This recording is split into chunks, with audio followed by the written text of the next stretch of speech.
Alright, welcome back to Reborn to Master the Blade Anime Review, Episode number 5. We're here to discuss Episode 8 and 9. So Ripple is taken to the Academy, yes, where she's watched over by several students. We introduced to two new characters here. One, a guy named Silva, who is basically a third year, who is very arrogant and doesn't like Squires. And he wonders why in the world the Squire is even there. And Yuna. Her whole thing is that she doesn't remember people's names, so she calls them by different nicknames. She calls Ripple Lady Cat Ears. She calls Ignis Boobies. Boobs, number 1. She calls Leon Boobs, number 2. She calls Rini a Little Devil. And she calls Lonnie Curly Hair. Yes. So I thought that was kind of funny. So then we have a first thing of like, oh yeah, monster attacking, and of course it was like only third years, and of course Ignis is like, she can do this no problem. She's beaten many before, no problem. And of course also Rini steps into Silver just being very arrogant, and being no problem, and eventually everything's all calmed down, and then they have they play some chess. Which, of course, Ignis wins her match with Ripple, but Rini loses her match to Lonnie. Yep. Then 2 weeks pass by, you see the girls just hang out in the bath, all the girls. Except Ripple. Don't know why she's not there, and the principal's not there either, so they relax for a bit. And then we have where they're about to go to bed. They have where Ignis and Rainy are about to go to sleep, and all of a sudden they put the uniforms on the principal's office.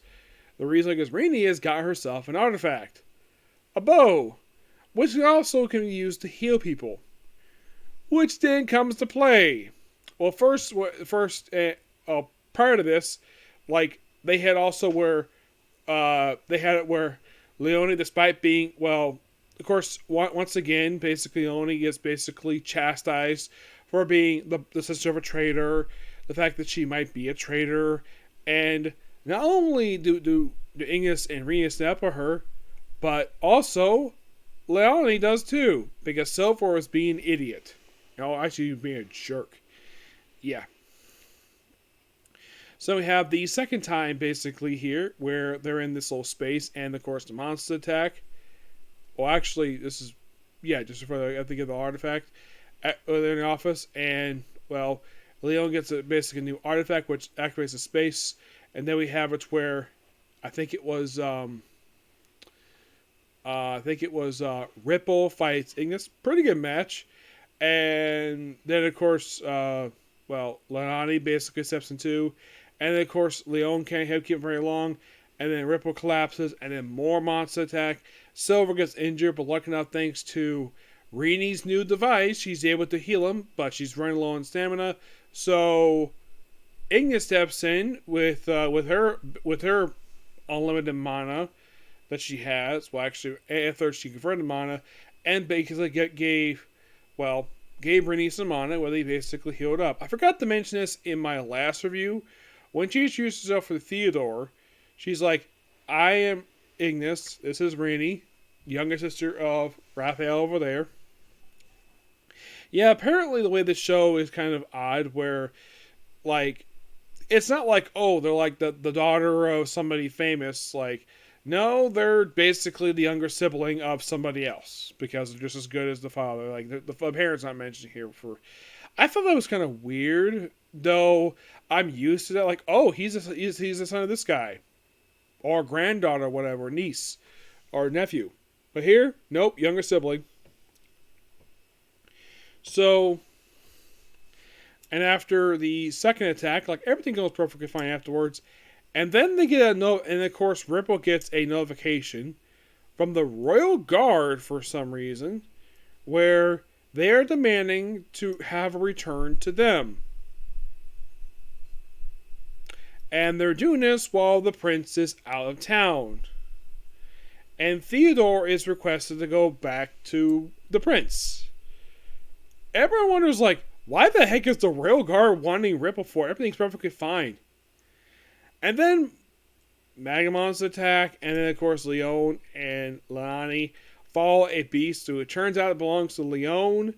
We see him again. First time we see him in present day since like episode 3. And then we see the return of the leader of the Bloodthirsty Brigade, the one trying to say the Highlanders, along with Cecil. And that kind of ends these 2 episodes. We're still continuing basically book. In a way, you could kind of think of where like episode 8 is like finishing up book 2 and go straight into book number 3.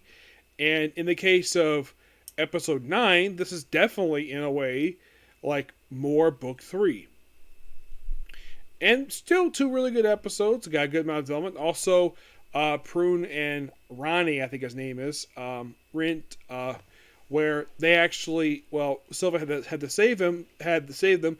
Oh, by the way, next day after the battle, like then we have where Ignis and before they get the whole other stuff happening here with the after the saving the battle thing, and then after the artifact, and then the very next day, where Ignis and Ronnie get these 2 giant plates of super spicy spaghetti. And, well, apparently, Alucard's cold, so apparently spicy food warms them up. Okay? So, good funny moment there, and I really enjoyed this. I had to mention that even though it happened before all some of the other stuff here, but yeah. It's like we're getting really close to wrapping this series up. Well, kind of in the first season. I think they confirmed a season 2. I believe they did. Don't have a release date yet, but we're getting really close.